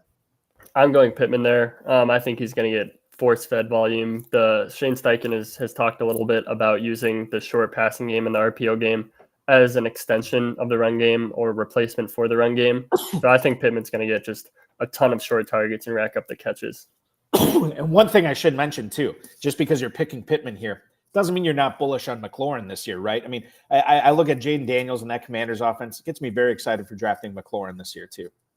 For sure, yeah. I mean, both of these guys are good, starting easy starters on all fantasy teams. So nothing against Terry. Two wide receivers here that were not with their teams last year that they are this year, Calvin Ridley and Xavier Worthy. Ridley, right now, wide receiver 33 at the 608. Xavier Worthy, wide receiver 34, also at the 608. Smack dab next to each other. Ridley moves from Jacksonville to Tennessee. Xavier Worthy comes from the Longhorns in Texas to play for the Kansas City Chiefs this year. There's some similarities in their games, but there's some differences too. And obviously with the offenses this year, I think we need to unpack the Tennessee offense and what they're trying to do. But we'll kick it off with our launching pad in this conversation. Ridley or Worthy, who are you more likely to draft? Yeah, I very slightly lean Worthy. I think if you asked me yesterday, it would have been Worthy by not a big margin, but more of an easy choice. But there was some stuff today about how Hopkins has an MCL tear, and if things don't go well, he could get surgery at some point. So miss a lot of time, which I mean would obviously be great news for Ridley and what should be a pass happy offense. But I mean, Worthy's upside, like the fastest player in combine history, who actually was a good college player too, not just some guy who can run fast in a Patrick Mahomes offense, is really hard to pass up for me. The Titans move on from Mike Vrabel, hire Brian Callahan from the Cincinnati Bengals as their head coach, who was the OC for Joe Burrow, Jamar Chase, T. Higgins, and that electric offense there. They bring in Tony Pollard and Tyjae Spears, two pass-catching running backs, to replace the bulldozer that was Derrick Henry in the backfield. They give Calvin Ridley a ton of money when they didn't have to, but they decided to pay him. This is all after soaking a first-round pick into Treylon Burks and having DeAndre Hopkins on this team, as well as Will Levis taking over a quarterback. I say this every week on this show. Matt Deutsch, our producer, will back me up on this. Everything the Titans have done this offseason has said, we want to throw the ball, we're going to throw the ball. However, it's one thing to say that and want to do it, and it's another thing to do it successfully and move the ball down the field and pile up yardage and points. Is Tennessee going to be able to execute the plan of putting up big numbers via the pass this season, in your opinion, Jack? I think it comes down to Levis. I do think they're going to pass the ball a ton. Like, I fully believe that they are going to go from one of the run heavier teams in the league to one of the pass heaviest. Mm-hmm. Levis, I really don't have a strong opinion on. I think there's a wide range of outcomes there. So I'd say I'm pretty on market in terms of my Levis opinion. But I do think that they're going to pass the ball a ton. I know that they want to, and I know that they're going to try to. What concerns me, and maybe I don't know, maybe you can key me into this, and maybe that my train of thought is incorrect here. But I think about a team that wants to pass the ball without necessarily a really strong running game. It can be bad. You can have a lot of 3-and-outs. It can tire your defense out. You could be playing from behind a lot this season. And maybe that happens with Tennessee. Maybe it doesn't. Do you feel like those teams, like we always say, the bad teams are always passing at the end because of all this garbage time? Is that a real thing? I mean, do we see when we think about this in our minds, like, oh, all the yardage and touchdowns get piled up in the second half when these teams are getting destroyed? Is that a real tangible thing, or is that something that we just think happens, but it actually doesn't? I think it exists, but maybe not to the extent that some people. To the degree, yeah. But I mean, Brian Callahan with Cincinnati, not just in terms of raw pass rate, but pass rate over expectation. They were consistently top 3 pass heaviest teams in the league, and all their moves indicate they're gonna be. So I think I think that there's a chance the Titans are kind of decent this year. But I do think even a neutral game script, they're gonna be throwing. Permar99 on YouTube right now. Will Levis is this year's Sam Howell. I could definitely see that for sure. Where team's not very good, but he piles up a ton of yardage, and that could work out for Will Levis owners and Tennessee Titans pass catchers as well. Speaking of pass catchers, let's go over to the NFC for a couple of wide receivers on some pretty good teams this year. Jaden Reed for Green Bay was their leading receiver last year as a rookie. Jackson Smith-Njigba was the top receiver drafted in the 2023 NFL draft, and he could take a big step forward this year. Maybe pass Tyler Lockett and maybe give DK Metcalf a run for his money as far as receptions go this year at least. These players are going fairly close to each other in drafts right now. Smith-Njigba, wide receiver 37 at the 707. Jaden Reed, wide receiver 38 at the 708. So you're not going to be able to get both these guys in most drafts unless you overdraft one of them, Jack. Who would you rather draft, Jackson Smith-Njigba or Jaden Reed? Yeah, this is another one where I don't really feel strongly, and I like both players. I think I take Reed, though. He showed more as a rookie. I like JSN, too, and I think he could have a breakout year. But just going off of what we've seen, I would lean Reed in the better offense. Let me ask you this. Let me frame it this way. I do believe Green Bay is the better offense, but I think Seattle's going to surprise this year with how good that offense is. The other thing I'll bring up with Reed, Christian Watson missed a lot of time last year with his hamstring issues, and it's been well reported about his trip to the University of Wisconsin-Madison, and they found out that one of his hamstrings was 20% stronger than the other, and it was throwing his lower body out of whack, and that's why he was having these soft tissue injuries. Apparently, he's gotten a handle on it, and apparently from July on, he's been on a special program to ensure that these things don't happen again. Well, he missed a lot of time last year, and Jaden Reed took advantage of that. If Watson truly is healed, and if he does play a normal amount of time this year, would that cause Reed to not put up the numbers he did this year? Or would Reed have put up better numbers had he already had a year of experience under his belt, which he does right now? So regardless of Watson being healthy or not, maybe Reed just takes a step forward here. There's a lot to unpack with this Green Bay situation, and I'll throw another monkey wrench into it. There's a lot of talented pass catchers, besides those two. Wicks and Dobbs and Musgrave, Jacobs out of the backfield, Marshawn Lloyd if he can get healthy. And I feel like Jordan Love is a talented enough quarterback, and I think Matt LaFleur is a talented enough game planner where they're going to scheme some things open, and Love is going to be able to hit the open guy. But the open guy could be any one of like 6 or 7 guys.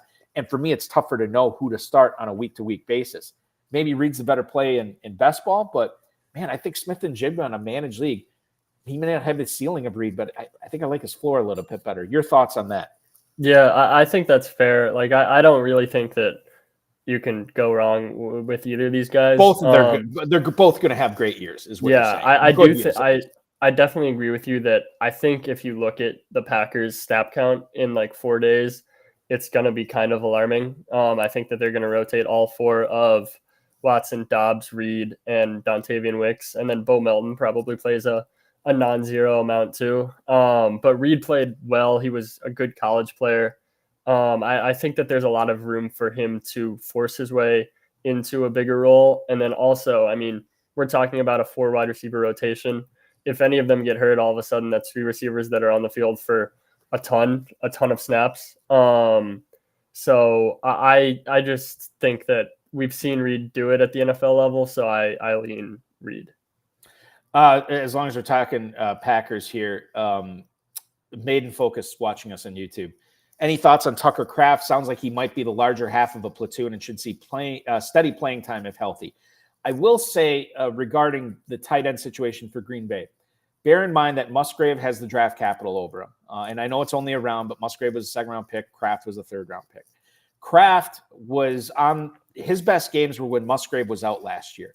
And Musgrave had a couple of weird injuries. One was a concussion. Not that that's a weird injury, but wasn't a soft tissue thing. And then the other one's a lacerated kidney where he missed a lot of time. Like I don't think that you're more prone once you lacerate your kidney once you're more prone to it. I don't think he's going to be the larger half of a platoon. I think that Musgrave is the more dynamic player. And I think if the Packers had their druthers, Musgrave would be out in the field more. I think the only thing Kraft does better right now is blocking. You could make a case, and I think it's negligible, that Kraft is the better route runner right now, although some people might disagree with me on that. But Musgrave is a more dynamic player. I think the Packers want the more dynamic player out there. I've been ignoring Kraft even in tight end premium leagues. I've been ignoring Kraft. You want to take him as your third tight end late, but while Musgrave's healthy, I really don't see a pathway for fantasy success. Jack, how do you feel about the Green Bay Packers tight end situation? Yeah, I don't mind Kraft late, but I definitely think he's an underdog to play over Musgrave, and a pretty decent underdog, especially since he missed so much time through the offseason program and the preseason with the injury he had. Yeah, that's kind of how I feel about it. I don't mind him as like a late round flyer, but he's not someone I'm taking a ton of. Jack Miller from Establish the Run joining me here on the show, on the High Stakes Fantasy Football Show on the Better Sports Network. Let's get back into who would you rather draft. Let's go with a guy who is not playing tonight in Hollywood Brown or Jameson Williams. Jameson Williams, who has seemingly had something get in his way every single time he's trying to break out, and this year could be the year for it. Hollywood Brown, he's with the Chiefs, and we've seen him do it in other places before, but Kansas City only gave him a 1-year deal, and we know he is hurt coming into the season. Right now, as far as ADP goes, because of that injury, Hollywood Brown has slipped to wide receiver 49 at the 908. That is one spot behind Jameson Williams, wide receiver 48 at the 906. Do you have a strong feeling here, Williams versus Brown? Jack, who would you rather draft this season? Another one where I don't have a strong opinion, even though that's not really the exciting answer, but I think I would take Hollywood, and I think that's probably a little bit maybe unpopular. I like Jameson Williams too. I think he's super exciting with that speed and such a good offense, obviously, but we haven't really seen him earn targets even when he's been on the field. Last year when his snap share started to tick up, he really didn't get that many targets. He can obviously take any single target to the house, which is exciting. And with Josh Reynolds gone, I think he's going to be on the field a ton. But I mean, Marquise Brown in that Chiefs offense is someone that I've been drafting quite a bit as he's fallen. I'm not super just with the way I draft. A lot of times Hollywood ends up as like my fifth wide receiver, so it doesn't really matter to me that he's not playing tonight. Hopefully it doesn't matter. Hopefully my team doesn't have an injury and he can take next week off too. From what I've read, it seems like this is an injury where once he's back, he's going to be full of go. It doesn't really have any concerns beyond that. That's what David Chow said when he first suffered the injury. So as someone who, with the way I draft, I don't need him in week one. I'm taking Hollywood. Let's get into some tight end conversation. It's an FFPC show, so who am I to deny viewers who want to talk about tight ends? Maiden Focus on YouTube leads things off. I think Cade Stover could surprise at tight end for the Texans. Former Ohio State teammate of C.J. Stroud. He's looked good in camp and could be a bargain if Schultz misses time, or maybe if Schultz doesn't miss time. So right now, Cade Stover, as far as the Fantasy Pros Championship goes, he's not being drafted at all. Is that a mistake? Should we be looking at him as a tight end 3 right at the end of the draft, Jack? I don't think so. I think it's going to be Schultz. I don't think Stover sees the field a whole lot in his rookie season. What about this guy, Colby Parkinson, who is being drafted 16th, 17th round pick? This is a guy in Los Angeles who is going to be the beneficiary, or one of the beneficiaries at a minimum, of Tyler Higbee starting the season on the PUP list. And we know that he won't play the first 4 games of the season. We know the Rams love to throw the ball. We know they got 2 talented pass catchers, and you can make a case they got maybe 3 or 4 with Whittington and Robinson as well. Colby Parkinson as a late round tight end, does that do anything for you? I do like him. I think especially in a managed league, if you're hurting for tight end, I think he could provide some solid production. Davis Allen played in a preseason game. Parkinson sat out the whole preseason. We know McVay likes to play absolutely no one if he can during the preseason, so that seems a little bit meaningful. I think if you're in like a best ball tournament, there's some risk that Higbee comes back in like week 10 or 11 or 12 and it becomes a split. So that would be my only concern in a best ball tournament. But for managed leagues, I mean, if I think Higbee, there's a pretty good chance that he does nothing the whole year. So especially in a managed format where if Higbee does come back and start to become a thorn in Parkinson's side, you can just part ways with him. I think he could be a pretty solid option in the interim. Parkinson's interesting because I think in a bye week scenario, or if you're facing some injuries, then you could put him in as your second flex in the tight end premium scoring of an FFPC league. However, bye weeks are usually not very prevalent in September. And by the time they become prevalent, Tyler Higbee is going to be back. Now, maybe Higbee gets worked in slowly, but the fact of the matter is they're going to gum up the works. They're going to cannibalize each other. And Parkinson, I think, might be a wasted slot for the first. I know he's going to be a wasted slot for the first few months, or for the first month of the season. I don't see any fantasy output there. But as we get to October, depending upon how good Higbee looks, then maybe it makes more sense. And draft capital is very low. So, yeah, I think tight end 3 late, it makes a lot of sense. Permar 99, he thinks Parkinson's playing 95% of the snaps, 7 or 8 touchdowns this year. That's aggressive, but a non-zero chance of it happening. Bill Hollywood definitely agrees with them there. So there is some Parkinson love on the HSFF show tonight. Jordan Addison has been in the news for the wrong reasons this offseason, and he is now he still is the second option. Well, maybe you can make the case that he was the third option last year behind TJ Hawkinson. But Addison, the number 2 option in Minnesota this year, he has now been passed in ADP by a guy who's getting a lot of love from the high-stakes players, and that is Joshua Palmer out in Los Angeles. Palmer now is going as wide receiver 50 at the 10.05, Jordan Addison at the 10.10. Palmer could be the number 1 in Los Angeles to start.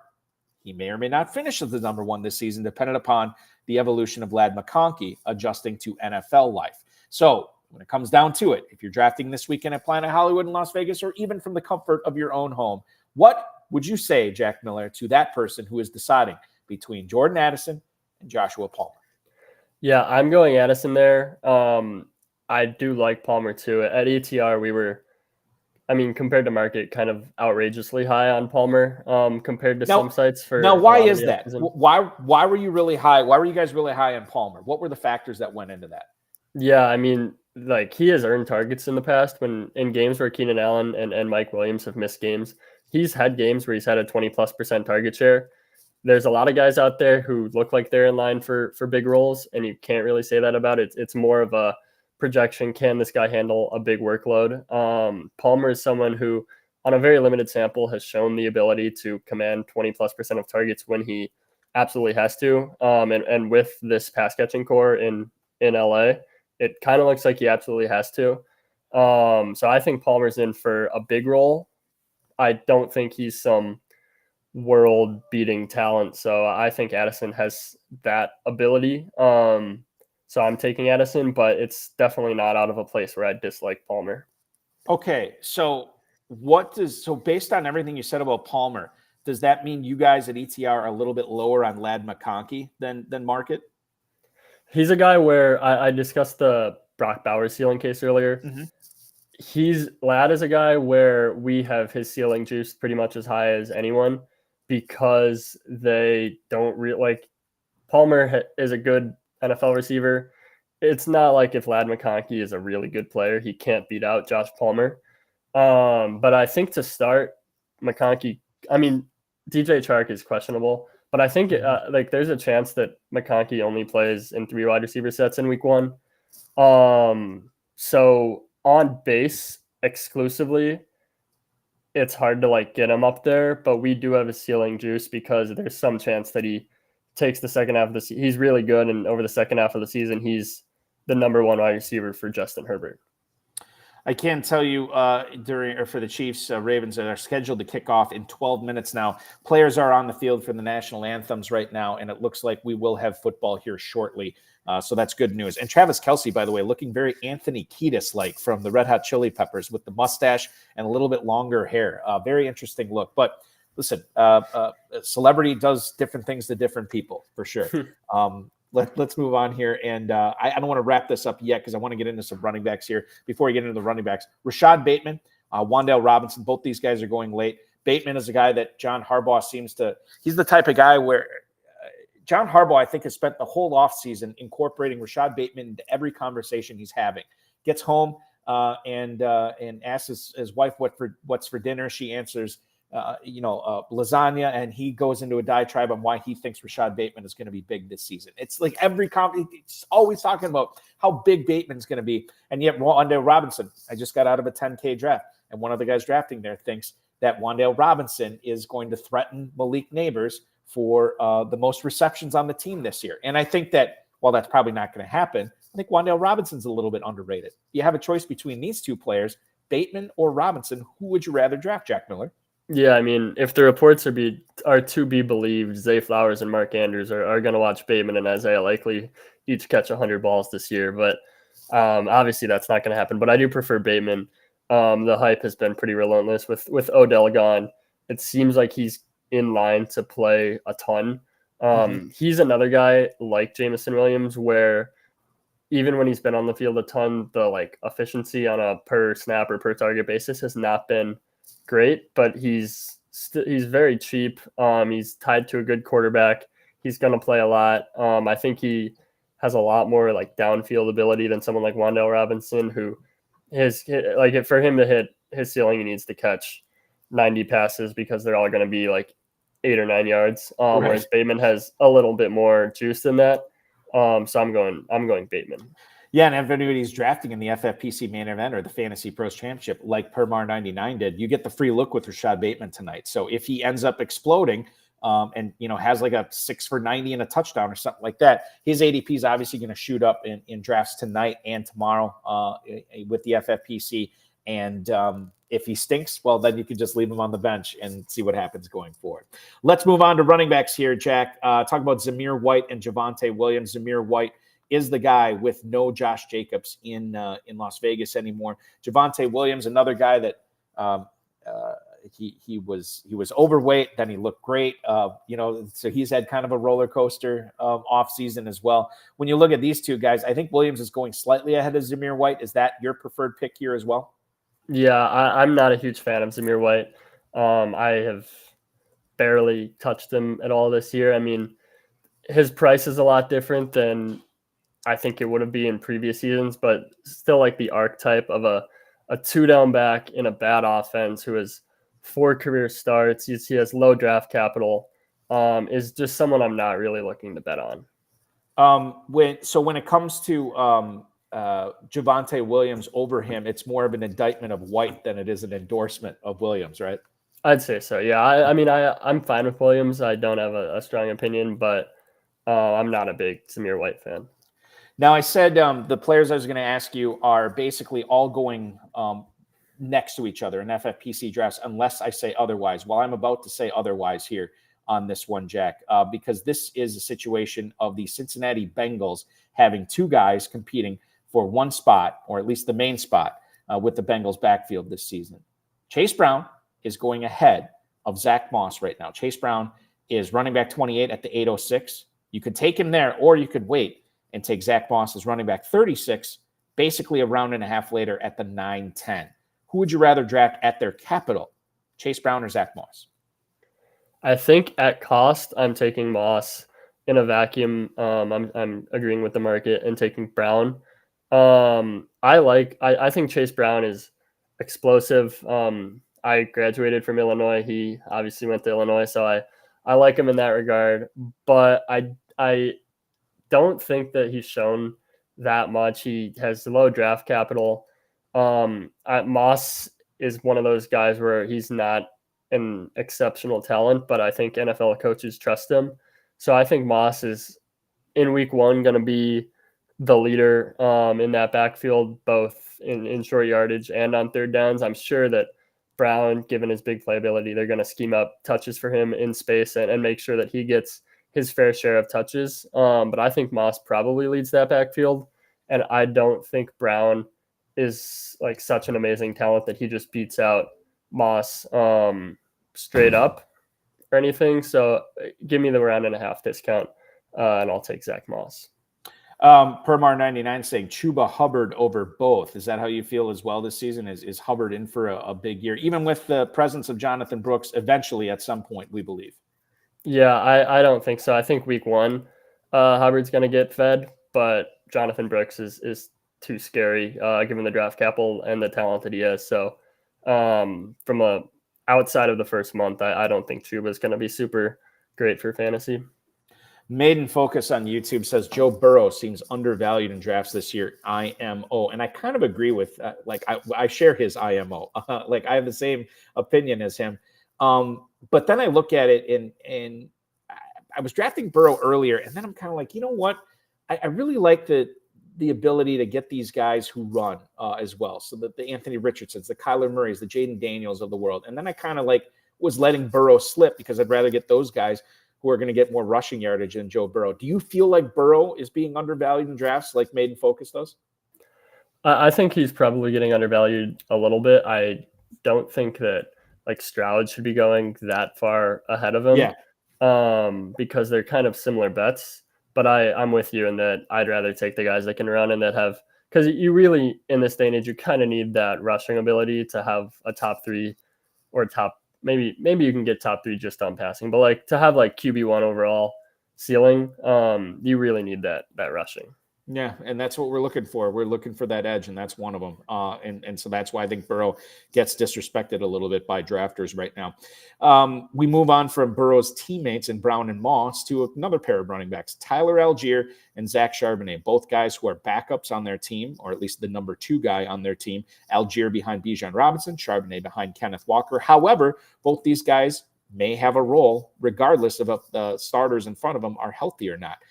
Algier or Charbonnet, which one would you rather draft this year, Jack? I'm drafting both of them, but I think between these two, I'd take Charbonnet. He's probably a better pass catcher, better draft capital too. I mean, I like both of them. I think both have really good contingent upside, but Charbonnet between the two for me. I think I would probably lean towards that way as well. Algier seemed, this is probably because they both played for the Falcons. He reminds me of Michael Turner a little bit in that he was an accumulator, right? Where he just needed volume in order to get fantasy value. And I don't think Charbonnet needs similar volume that Algier would. So that's why I lean Charbonnet there. We have not gotten into tight ends in this segment. I do want to do one here real quick, and it's a fun one. So when we look at the tight end situation, 2 tight ends, if they were both healthy, they would not be going close to each other in drafts, Jack.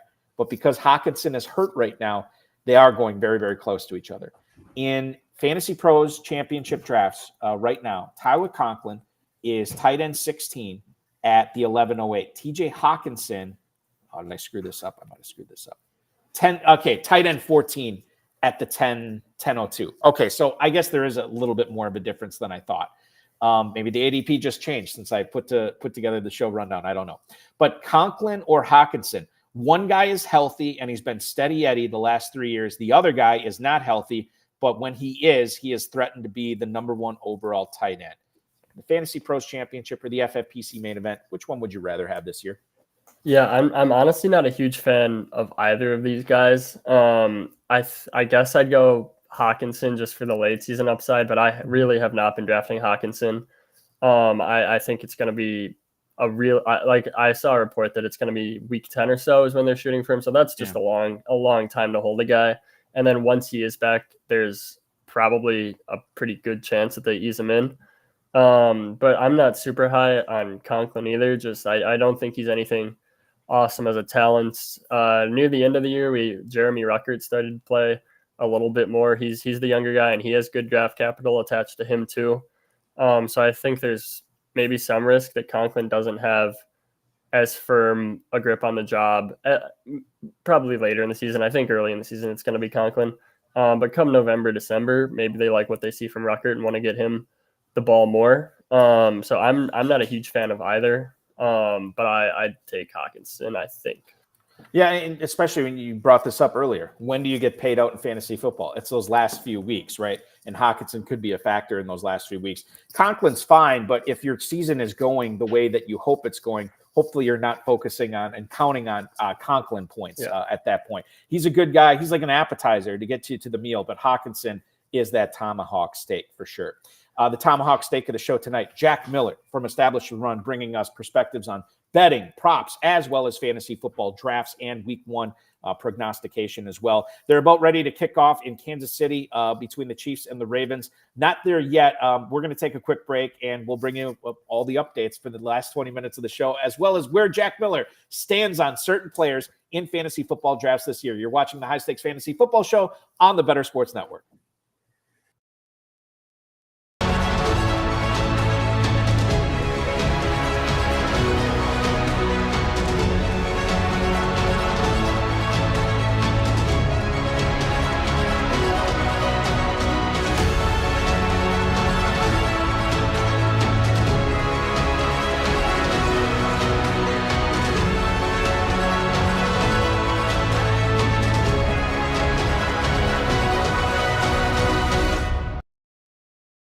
Flair once said, if you want to be the man, you got to beat the man.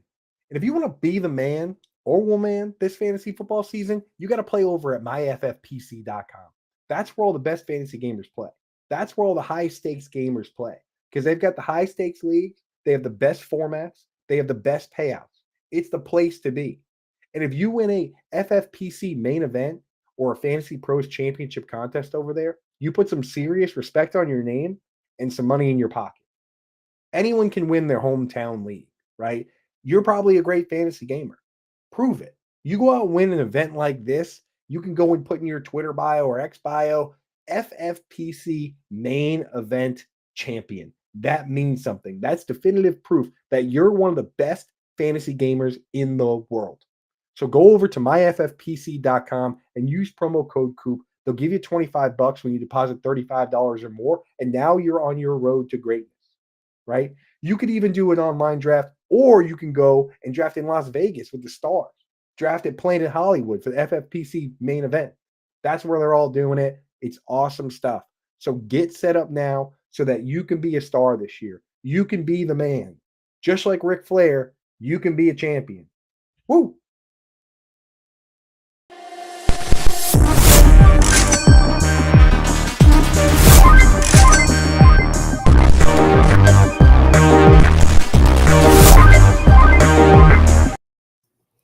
Welcome back to the High Stakes Fantasy Football Show on the Better Sports Network. I'm Eric Balkman from the FFPC, at Eric Balkman on X. He's at Jack Miller02 on X. EstablishTheRun.com is where you can find his work. Hey, just over 300 teams remain in the FFPC main event. They went fast last year. Over the course of the next few days, they're going to go fast again, both tomorrow and Saturday. If you want to take another shot at winning a $1 million grand prize, go to myffpc.com, where you can register for the main event as well as the Fantasy Pros Championship there as well. $350 to enter that Fantasy Pros Championship, $1 million grand prize at stake there as well. We'll have drafts going on tonight after the game concludes, as well as all day tomorrow. And then after the Packers and Eagles get done Friday night, we'll have drafts going on, and then all day Saturday as well. myffpc.com is where to go for that.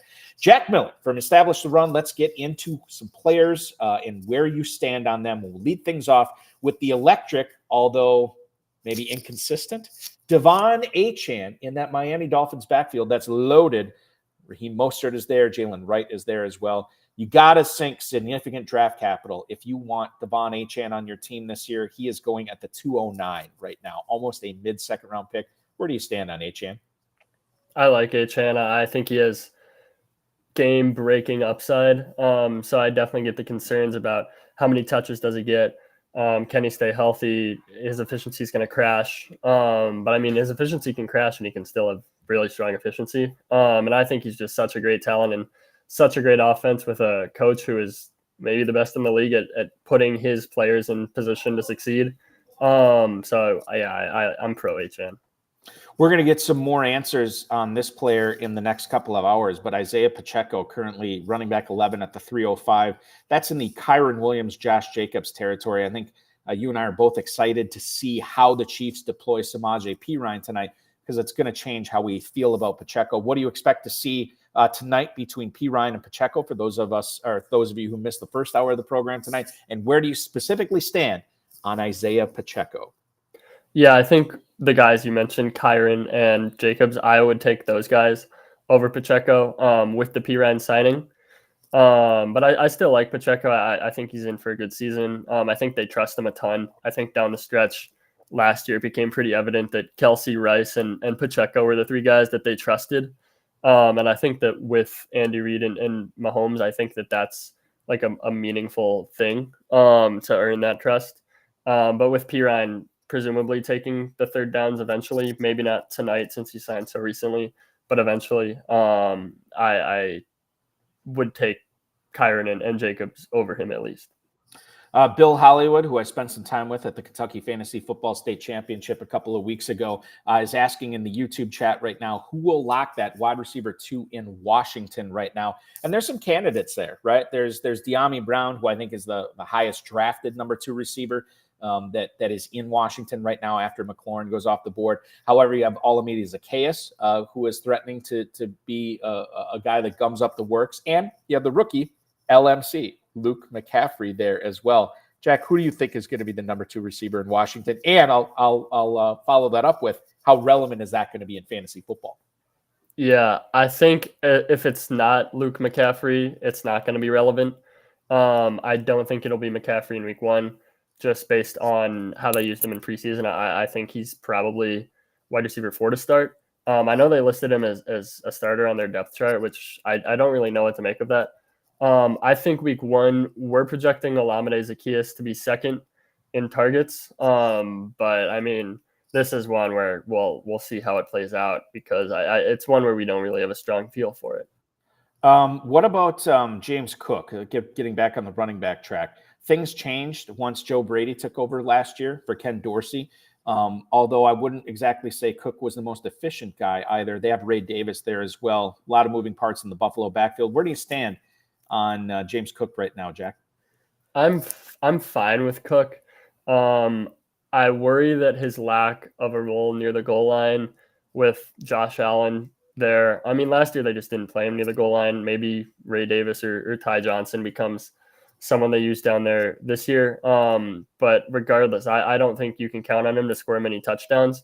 I think he's going to get the bulk of the carries between the 20s, and he's going to get a lot of catches. So I think that he's a solid bet compared to other guys going around him I think his median is pretty good. I don't think he has elite upside with the lack of a goal line role and the likely involvement of a second running back there.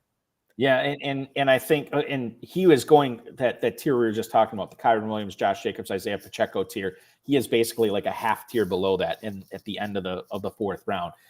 If you want to get James Cook on your team.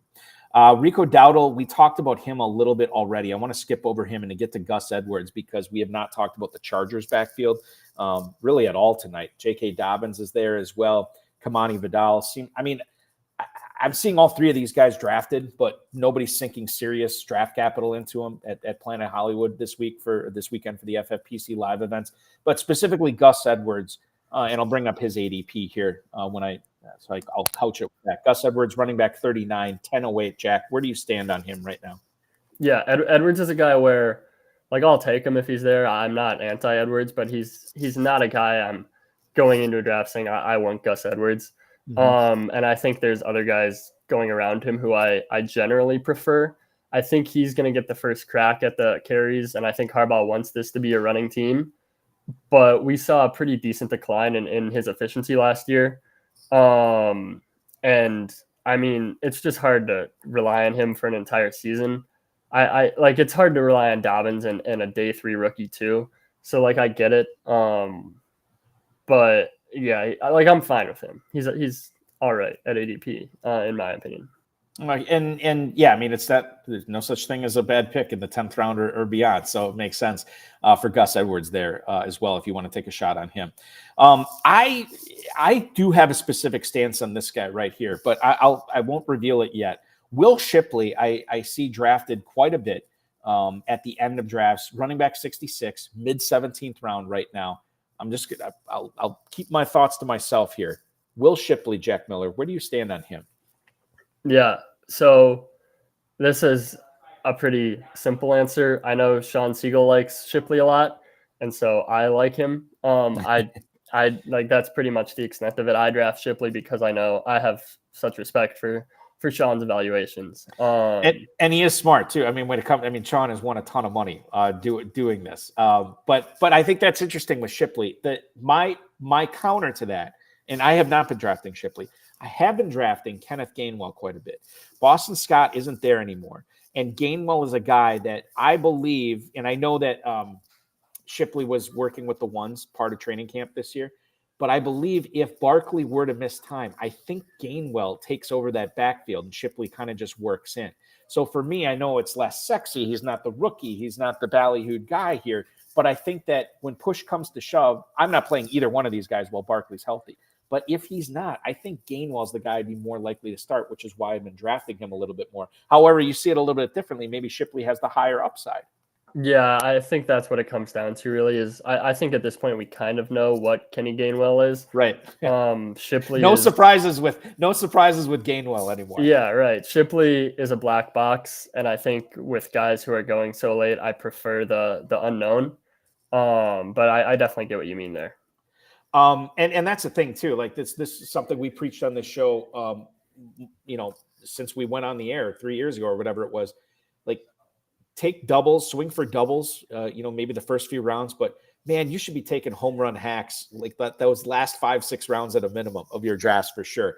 And Will Shipley, no question, is a home run hack. We did talk about Malik Nabers earlier. We'll skip over him and move to Brian Thomas, the rookie receiver in Jacksonville, who is going to be contending for targets with Gabe Davis, with Christian Kirk, with Evan Engram there as well. Where do you stand on Brian Thomas, Malik Nabers, collegiate teammate, and now he's going to a situation where he's going to have to fight for everything he gets there as well? Yeah, I like Thomas. I've come around on him a bunch throughout the summer. I think when he was first drafted, I was a little bit so on him, but now I'm a big fan. It seems like he's going to start and play a ton right away. I like Christian Kirk. I'm not sure he has like top 5 upside at the position. I think Gabe Davis is fairly well established in terms of like what he does. So Thomas to me seems like the guy who could really just break through and become the wide receiver 1 by the end of the year. Obviously not expecting that week 1, but by week 12, I think that Thomas is the guy in Jacksonville on that good offense who has like truly massive upside. Was there something specific that maybe that you thought about Brian Thomas this year initially where you're kind of like, this is a guy I'm probably not going to get on a whole lot of my teams. But then as the summer went on, you evolved and you became a fan of him. Can you talk about the factors that went into that made you kind of change your mind on Thomas? Yeah, I mean, at first it was kind of just, he didn't do a whole lot until his final season at LSU.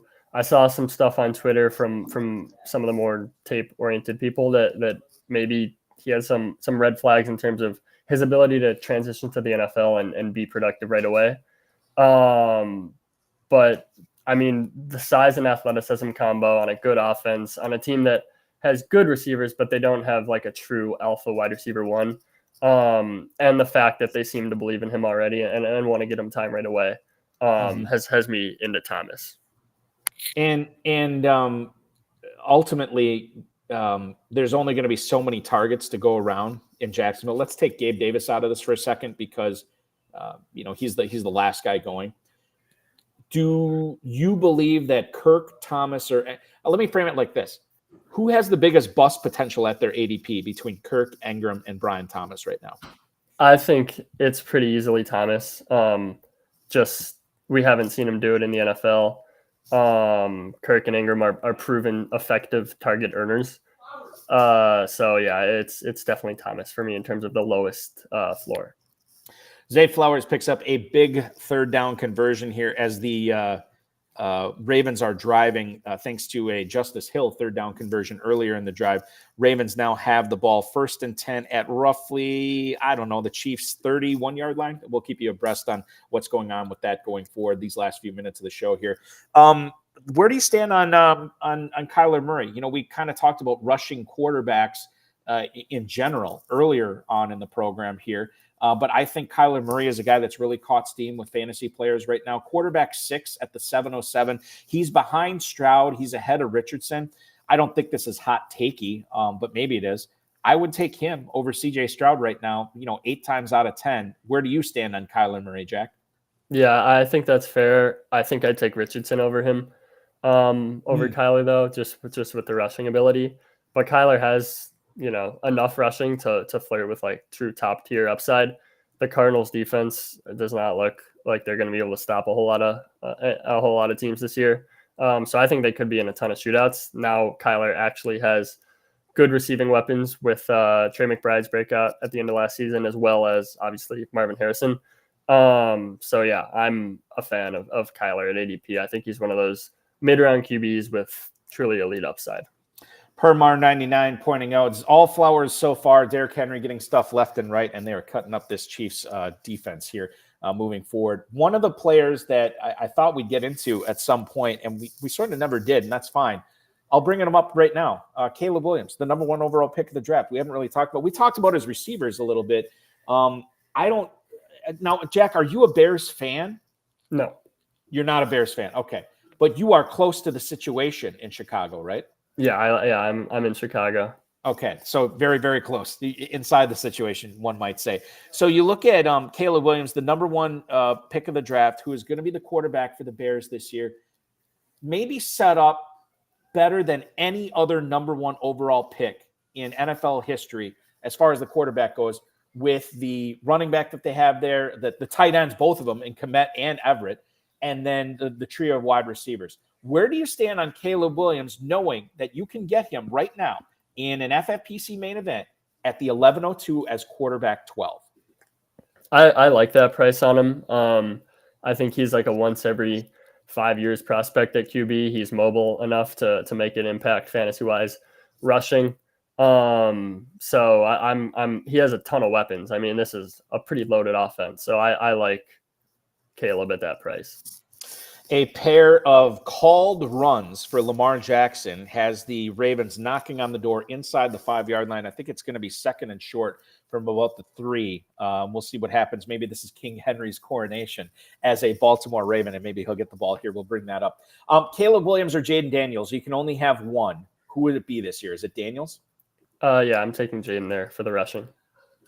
The Bears offense in general, compared to what it was last year with Justin Fields, to compare to what we think it's going to be with Caleb Williams right now, slight uptick, no difference, or at least a insignificant difference, or massive difference this year? I think it's going to be a pretty big difference, especially with the weapons they've added.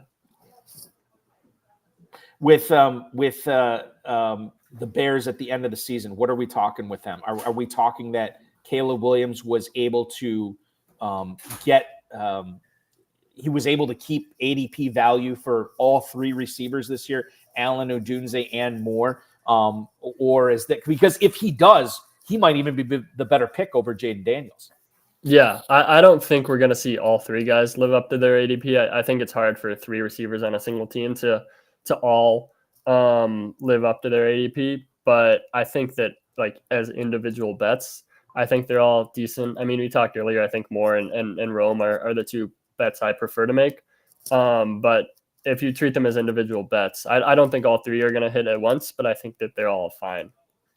Derrick Henry does plunge into the end zone from 3 yards out, and it is 7-0 after Justin Tucker nails the extra point on the opening drive of the game. The Baltimore Ravens march down, and King Henry gets his first touchdown as a Raven. We had Jack Miller on tonight from EstablishTheRun.com at JackMiller02. Jack, can for anybody who enjoyed your appearance, and that was everybody, by the way, who great job in the chat room tonight, everybody. If they're looking for more Jack Miller content, what's the best way to find it, and how can they follow you throughout the season? Is just following you on X? Is that the best way to find out everything you're producing? Yeah, you can follow me on Twitter at JackMiller02. But in terms of content, I will be posting an article every Tuesday with usage notes on every fantasy relevant NFL game and player from the previous week.